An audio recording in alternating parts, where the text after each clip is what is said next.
Yeah, we're from an organisation called Veterans for Peace UK, and we've organised this protest today. Bradley Manning is starting his pre-trial hearing in Fort Meade in Maryland, USA on Friday, and we've decided today to call a protest to highlight his plight and call for his release.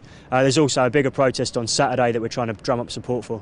I served in the parachute regiment in Northern Ireland, Yugoslavia, Afghanistan and Iraq, and I eventually left the army after refusing to continue serving in Iraq alongside American forces. After I left the army, I started to speak out about what I'd seen in Iraq.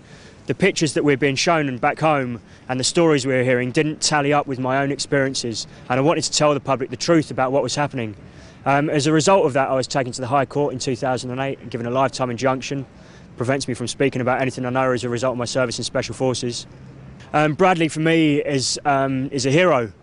Bradley, out of a sense of duty and a sense of duty to the public, that the public should know about what our governments do, allegedly has released the Afghan war logs, the Iraq war logs, the collateral murder video through WikiLeaks to the public so that everyone can see what really goes on in these wars. War crimes, torture, murder, destruction of property in foreign countries. So this isn't aiding and abetting the enemy. In fact, it's helping us within the democracy to come to terms with what we're actually doing, what we're all complicit in.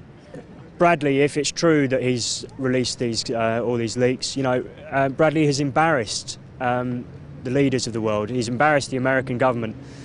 He's shone a light on the true nature of war and the true nature of what happens in war. So these people are embarrassed about this, and when people are embarrassed, they hit back.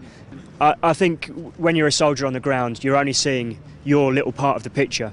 And like myself, I was involved in the detention and arrest of individuals. Now, I handed those individuals over. I know that those people were then tortured, but I wasn't a part of the torturing. And it would have been quite easy for me, for example, to just, in my own mind, rationalise this. OK, all I did was arrest them and hand them over. But I think when you step back and look at the bigger picture and see what you're involved in, that you're a small cog in a much bigger machine that's carrying out all this criminal activity, that's when you come to the realisation that what you were doing, your small part in it, was wrong as well. I was having objections to the war anyway on a more of a moral level. I wasn't sure why I was being asked to go out there, what good it was doing for our country, what good it was doing for the people of Afghanistan, and why there were being so many lives lost over there. So I was having trouble with that, and then this came out, and it was just like evidence in black and white. This wasn't some liberal lefty crazy person just shouting, oh, the war's bad. It was, the military's own black and white writing about the complete underreporting of civilian lives lost out there.